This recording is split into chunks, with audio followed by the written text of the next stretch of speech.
Her name was Giulia Rossi. She was 30 years old, and the day her family decided to celebrate throwing her out of the estate, they did it like they were opening a new restaurant. She turned her car through the iron gates of the Rossi property just after 4 in the afternoon. All she needed was her last 2 bags from the bedroom at the end of the hall. 10 minutes, she had told herself. In, out, done. But the moment the gravel crunched under her tires and the estate opened up in front of her, she understood this was not going to be 10 minutes. The lemon trees along the garden path had been strung with warm lights, even though the sun had not yet gone down. Long tables were draped in white linen. There were platters of roasted lamb, bowls of olives, bottles of the family wine standing in rows like soldiers. Neighbors she had known since childhood were already talking and laughing, their voices rising over the soft music someone had set up near the stone fountain. It looked like a wedding. It smelled like a celebration. And then she saw the banner. It was stretched between the 2 columns at the front of the villa, hand-painted on a long piece of white fabric in thick red letters. LIBRI-PARASSITA, free from the parasite. Someone had taken their time with it. The letters were neat. Even the spacing was careful, like whoever made it wanted to be sure every single person could read it from the road. Giulia sat in the car for a moment. Her hands were still on the wheel. She breathed once, slowly, and looked at the banner the way you look at something you always knew was coming but still hits you when it finally arrives. She got out of the car. Her father, Lorenzo Rossi, was standing near the center of the garden with a glass of wine, and the kind of posture a man holds when he believes the whole world is watching and approving. He was a tall man with silver at his temples and a voice that had never once in 60 years lowered itself for anyone. When he saw Giulia walk through the gate, he did not look away. He spread his arms wide, glass still in hand, like she was the guest of honor at her own humiliation. "She comes," he announced, and the people around him turned and looked and laughed. Giulia kept walking. Her brother Marco was near the table, leaning against it with the easy confidence of a man who had never once doubted which side of the family he was on. He raised his glass in her direction and said something to the couple beside him about her little paint hobby and her decade of taking without giving. The couple laughed. One of them covered their mouth. Marco did not lower his voice. He wanted her to hear it. That was the point. Her mother, Bianca, stood a few feet away from the entrance with Giulia's last 2 bags sitting at her feet on the garden path. She was dressed beautifully, pearls at her throat, lipstick freshly applied, every inch the gracious hostess of a family freed from a long burden. When Giulia reached her, Bianca did not say hello. She reached for the open bottle of wine on the nearby table, the estate's own Barolo, poured slowly and deliberately over the top of Giulia's packed bag, and smiled the way only a mother who has made her choice can smile. "The road," Bianca said. Someone in the crowd made a sound. Not horror. Delight. Lorenzo cleared his throat and began talking louder now, addressing the gathered neighbors like he was giving a speech at a civic dinner. He said this estate had been built with his hands, his vision, his blood, and his sacrifice. He said he had carried this family name from a single broken-down barrel press to an internationally respected vineyard, and he had done it alone with no help from anyone who did not earn their place. He said this day was a new beginning, a clean beginning, and he raised his glass and the crowd raised theirs with him. Giulia stood very still. She did not argue. She did not cry. She did not raise her voice or defend herself or give the crowd the reaction they had come dressed up to witness. What she did instead was reach slowly into her pocket, unlock her phone with her thumb, and press record. She held it at her side, camera angled up, pointed at her father as he continued his speech. He saw her do it. He paused for half a second, then smirked, the way a man smirks when he believes the person in front of him has no power left. He kept talking. She let him. When he finished, when the applause settled and the neighbors turned back to their wine, and their lamb and their certainty that they had witnessed a righteous moment, Giulia picked up her bags from the garden path. She walked back through the gate. She put the bags in her car. Then she lifted her phone one more time and took a photograph of the banner still hanging between the columns, her father and her brother and her mother, and the smiling crowd all gathered beneath it like it was a family portrait they were proud of. Lorenzo called after her. He asked if she was collecting memories to cry over later. She looked back at him once and said 4 words. No, for later. Then she got in the car, pulled out of the driveway, and drove away from the Rossi estate without saying anything else. Nobody there thought they were doing anything wrong. That was the part that stayed with her on the drive. They had told that story so many times, about the daughter who painted and drifted and took and never gave anything back, that it had become the only story they knew. They believed it completely. Every glass raised, every laugh, every strand of lights in those lemon trees was built on that story. And not one of them, not her father, not her brother, not her smiling mother with a wine bottle, had any idea that the story had one enormous, catastrophic flaw. The empire they were so proud of had been quietly dying for years, and Giulia had been the only thing keeping it alive. The coastal apartment had one window that faced the sea, and on the first morning after she arrived, Giulia sat in front of it with a cup of coffee and did something she had not done in years. Nothing. No spreadsheet open on the screen. No shipping deadline blinking at the top of her inbox. No customs form half-filled in a browser tab. No supplier email waiting for a response that only she knew how to write. Just the water, the light moving across it, and the sound of waves that did not need anything from her. She had found the apartment in 2 days. One bedroom, whitewashed walls, a small kitchen that smelled like salt and old wood. It was in a coastal town 3 hours from the Rossi estate, far enough that no one she knew would pass her on the street, close enough that she could still feel the pull of the place she had left, like a thread not fully cut. She paid the first 2 months up front from her own account, an account her family had never known existed, and she set her bags down on the tiled floor and stood in the quiet for a long time. There were people who would have cried that first night. Giulia understood why, but she was too tired for crying. Tired in the deep way, the kind that settles into your bones after years of holding something up that was never supposed to be your weight to carry. She had been doing it since she was 22. That was the year her father's first export deal almost collapsed. A German distributor had backed out at the last minute because the Rossi Vineyards shipping documentation was a disaster. Wrong permit classifications, missing customs bonds, a tariff code error that would have cost them the entire shipment. Lorenzo had stood in the kitchen that evening and raged at everyone in the house about incompetent lawyers and jealous competitors. He never once mentioned that the paperwork his own office had filed was full of errors a first-year clerk would have caught. Giulia had been sitting at the kitchen table with her laptop open, and she had fixed it. Quietly, methodically, in the 4 hours while her father was still calling the problem everyone else's fault. She refiled the corrected documents before midnight, contacted the distributor's logistics coordinator directly, and by the next morning the deal was back on track. Lorenz announced at breakfast that his distributor had come to his senses. He believed it completely. That was how it started. Not with a plan, not with any intention of building something hidden. It started with a daughter who was good at systems watching a father who was bad at them, and stepping in because she loved the place and the people and the rows of vines her grandfather had planted, and she could not stand to watch it fall apart over paperwork. But one fix became two. Two became a pattern.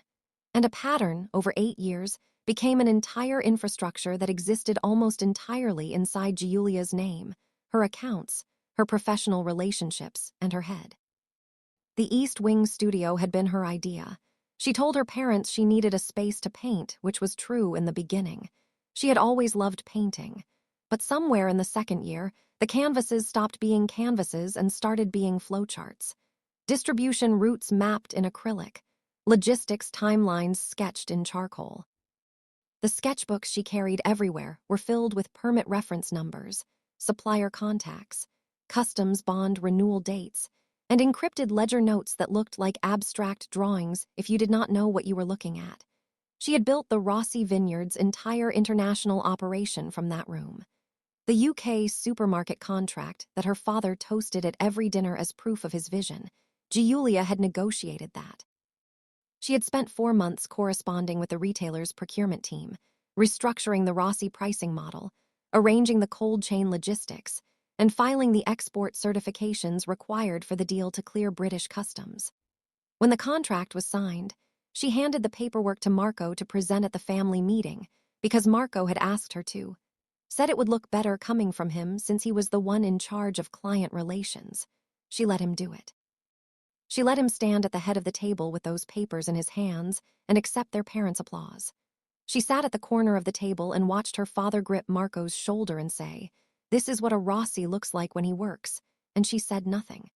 Not because she was weak, because at that moment, she still believed that what mattered was the vineyard surviving, not who got credit for keeping it alive. She believed that for longer than she should have. Marco had been doing it for years. Every time Giulia quietly saved a deal, restructured a supplier contract, or prevented an administrative disaster from becoming a public one, Marco found a way to be standing in the right room when the good news arrived. He was charming and loud, and he looked like their father, which in the Rossi family was its own kind of currency. He did not have to lie outright. He just had to let the assumption form and never correct it. And he never once corrected it. What made it worse was something Giulia only fully understood after she left. Marco had told their parents she was useless not just through silence, but through suggestion. Small comments at dinner. A sympathetic shake of the head when her name came up. Phrases like, "She means well," and "I wish she applied herself," and "I carry her in these conversations because what else can I do? She is family." Tiny drops of poison, administered so consistently over so many years that by the time the banner was hanging between the columns, Lorenzo and Bianca did not even question it. The story had already been written for them. Giulia had paid for that story with her own salary. That was the part that made her put down her coffee on that first morning by the sea and simply stare at the water.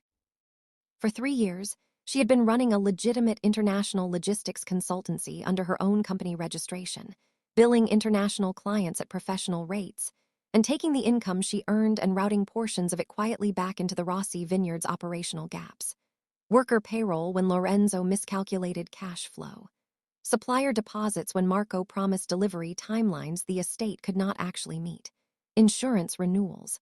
Export bond deposits. Emergency freight costs when a shipment was held at port and someone had to pay the release fee before a retailer canceled the order. She never invoiced the estate. She told herself it was because she loved her family. The truer reason was that she had been raised to believe that love and sacrifice were the same thing, and that a good daughter did not present her parents with a bill. Sitting in that quiet apartment, she finally understood the cost of that belief. 2 weeks passed. She walked along the shoreline in the mornings. She cooked simple meals. She slept without an alarm for the first time in years and woke up to light instead of notifications. She did not log into the vineyard's export portal. She did not respond to the supplier contacts who still had her number. She did not renew the international shipping permits that were sitting in a queue under her name, waiting for her electronic signature to keep the Rossi Vineyards global distribution chain moving. She simply lived, and the machine, without her hands on it, began to go quiet in the way expensive machines go quiet when something essential is removed. Not all at once, not dramatically. Piece by piece, the way a clock winds down when no one remembers to wind it. The first sign was a Monday. She was reading by the window when her phone lit up with a number from the estate's office line. She looked at it. She set it face down on the table. Outside, a boat moved slowly across the water, and a child on the shoreline below was trying to fly a kite that kept collapsing sideways in the wind. The phone lit up again, then a number she did not recognize. And then Marco's number, and then a supplier contact from Hamburg who had never once called her directly in 3 years of working together. She did not answer any of them. She turned back to her book. The child below finally got the kite into the air, and it climbed fast and bright against the pale sky, and Giulia watched it rise until the string was almost invisible. The vineyard's distribution chain did not break dramatically. It froze, the way a river freezes, quietly, from the edges in, one system at a time, until the whole thing was solid and still, and no amount of force from the people standing on top of it could make it move again. By the end of the first week, her father was using a voice she had genuinely never heard from him before. She listened to his voicemail once, standing in her kitchen with the window open and the sea salt coming through the screen. Lorenzo Rossi, the man who had given a speech at a garden party about building an empire alone, was asking his daughter, quietly and carefully, to please call him back. Giulia set the phone down on the counter. She finished making her dinner. She had spent 8 years being the invisible hand that kept everything working, the name on every permit, the signature on every bond, the person who knew every password and every contact and every renewal date for every document that held the Rossi Vineyards international operation together. And not one person under those lemon tree lights had known it, until now. The corporate gala was held in a glass and steel event center on the waterfront, the kind of building that made everything inside it feel important. 200 people filled the main hall that evening. Industry contacts, logistics executives, international trade consultants, procurement directors from 3 different countries.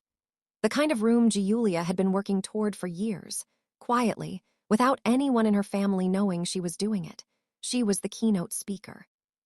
She stood at the edge of the stage before the event began and looked out at the rows of chairs filling up and felt something she had almost forgotten was possible. She felt like herself, not the parasite, not the failed artist, not the daughter who drifted and took and never contributed. Just herself, in a well-cut jacket, with a presentation she had built from her own expertise and her own 10 years of hard, invisible work. She had no idea Lorenzo was in the building until she saw him. He was standing near the back of the hall, still in his driving coat, like he had come straight from the estate without stopping.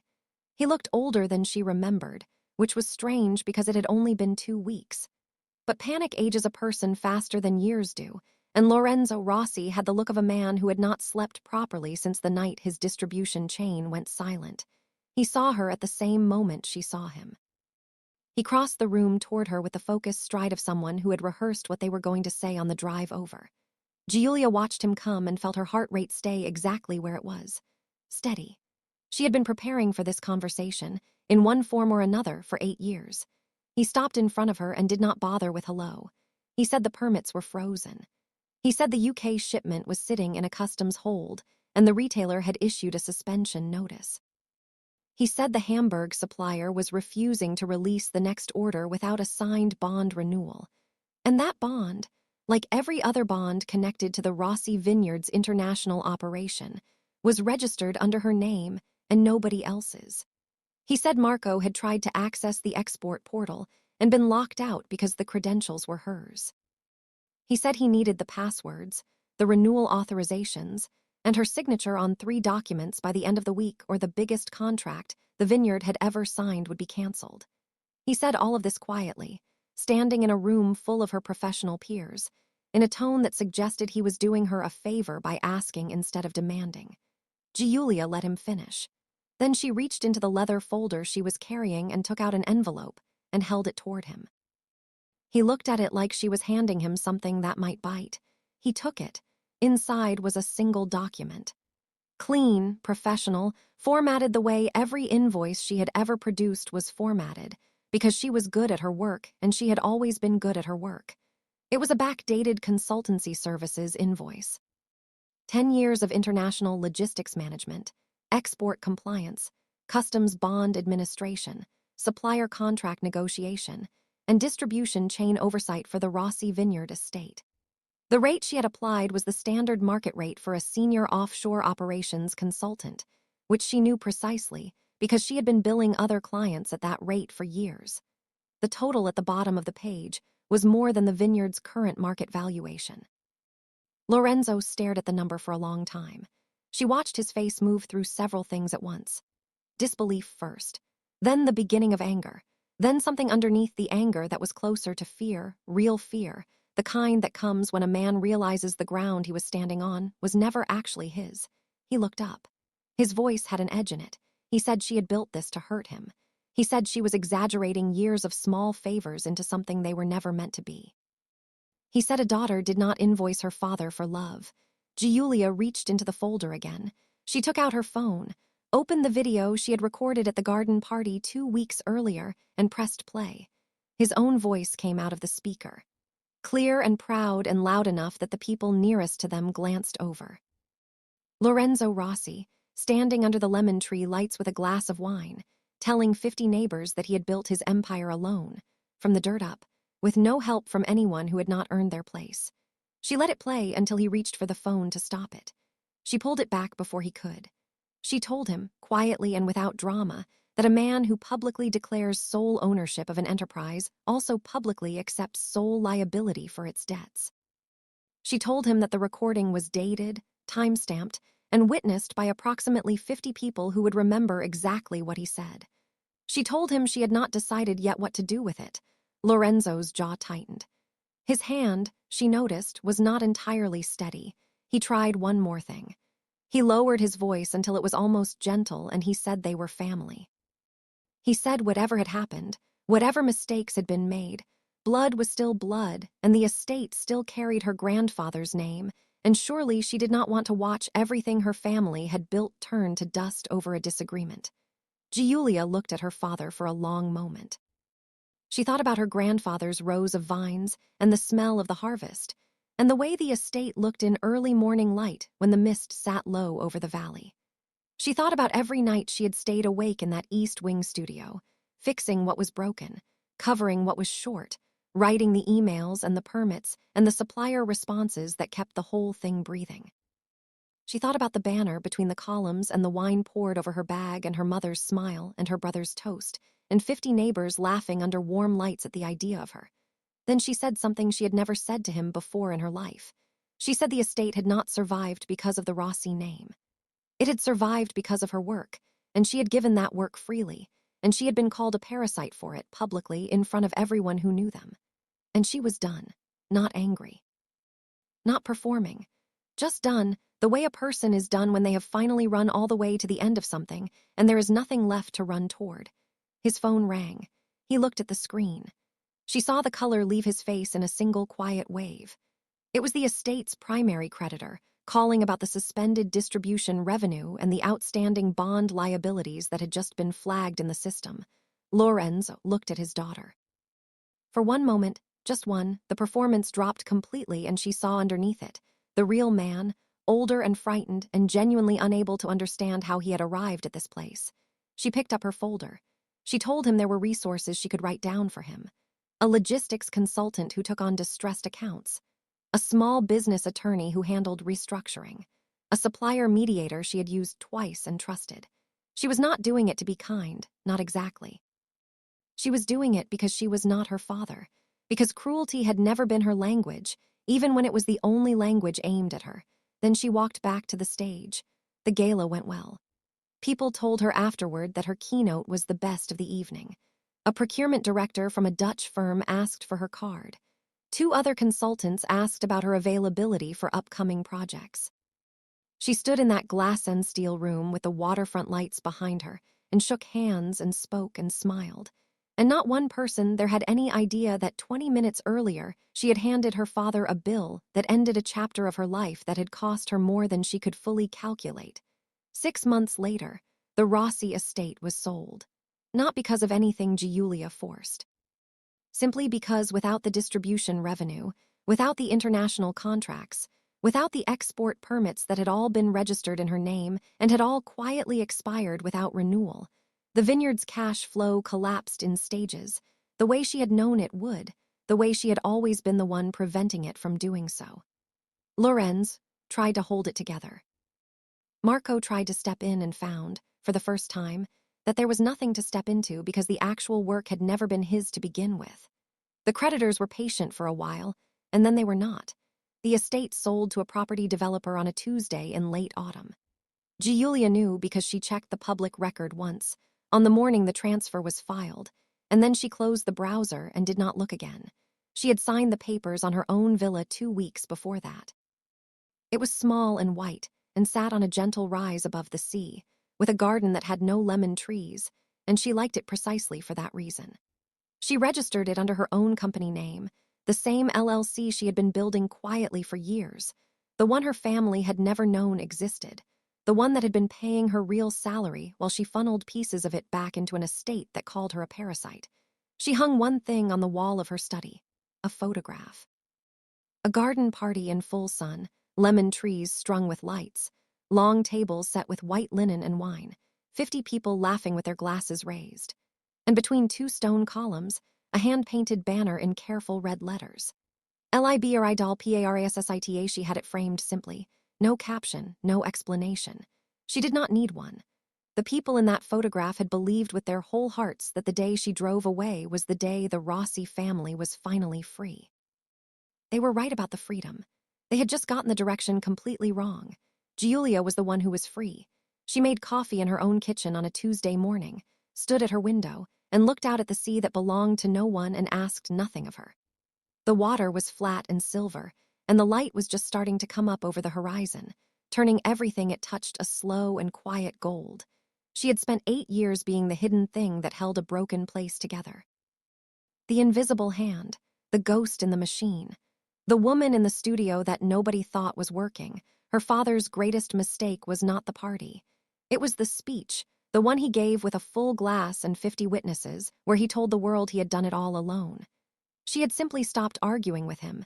In the end, she gave him exactly what he asked for, his freedom from her, and hers from him.